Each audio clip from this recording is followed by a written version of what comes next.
This winter, many people are going to struggle without the basic necessities needed to survive it. I have teamed up with One Ummah, a 100% donation charity, to give you the chance to help them and earn Allah's pleasure through giving in sadaqah. Link in the description. Assalamu alaikum guys, and welcome to another episode of Smile to Jannah.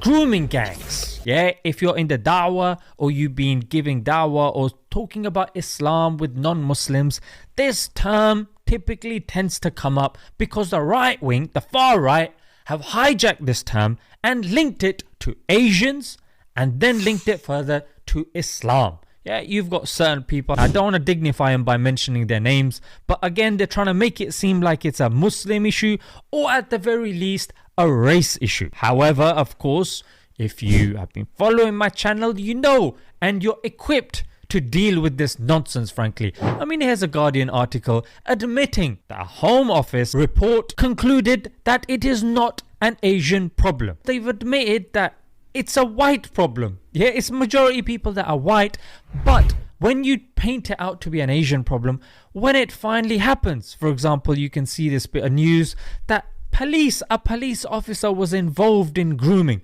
But when you paint it out, oh, it's just the Asians, it takes away from the victims that are actually suffering from this. So what I wanted to talk about is Eleanor Williams. Yeah, now Eleanor Williams came out and said that she was a victim of being trafficked and RAPED, yeah, don't want to be demonetized, yeah, by an Asian grooming gang. Yeah, this was in May 2020. Now this caused an uproar, yeah. Somebody created a Facebook page, it had 100,000 followers, they raised money for her, which got up to about £22,000. In the area that she was called Barrow, the far right made extreme gains in that area. People on her street had purple elephants, yeah, as a symbol for her. She had merchandise like t-shirts and mugs and all these sorts of things that were being sold. The people that had bitter brown skin were receiving death threats. Alcohol was being poured on them.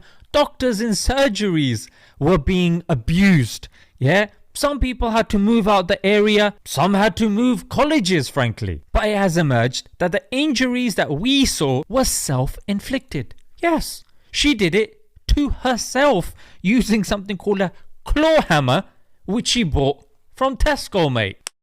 But what about the abusers, mate? Yeah, no, she just found random people online. Yeah, but what about that message that we saw insulting the fact that she's white and she's this and she's that? No, she made that up. Despite all this, the MP of the area called Simon Fell goes, she's a victim.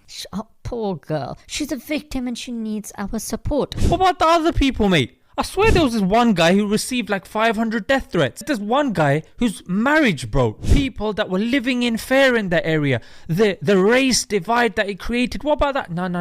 The poor girl. I mean, there was something inside her. So this is quite interesting as well, because some people have the opinion anytime a woman mentions sexual abuse or something similar, you have to take what she says and that's it, mate. No, that's the other extreme. Yes, on the one hand, some of their cases are not being taken seriously, but the other extreme is you're not taking any evidence on board either. And this was used by many people in the far right. Again, I don't want to dignify them by mentioning their names, but very high profile figures, they lived off this sort of stuff, yeah? And when you go on their pages, you're like, oh damn, maybe it's our fault. Where's this happening? What's this? What's that? But again, it wasn't verified. It filled in with the narrative. And you know what? It was social media that acted like judge, jury, and executioner.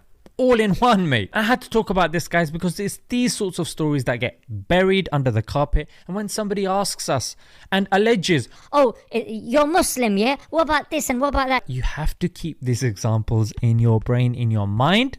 Refer to them, bookmark them, save them, add them to your playlist. That's why, guys, you watch these videos, mashallah, you are ahead of the curve and ahead of the game. If you want to support what I'm doing, of course, I've got the Patreon in the description. Allah bless you guys for supporting. If you can, of course. If you can't, enjoy the comment. At least hit the like, drop a comment, and keep supporting, guys. Let's stay real in this fake world. Let's leave it there. Until next time. Assalamu alaikum.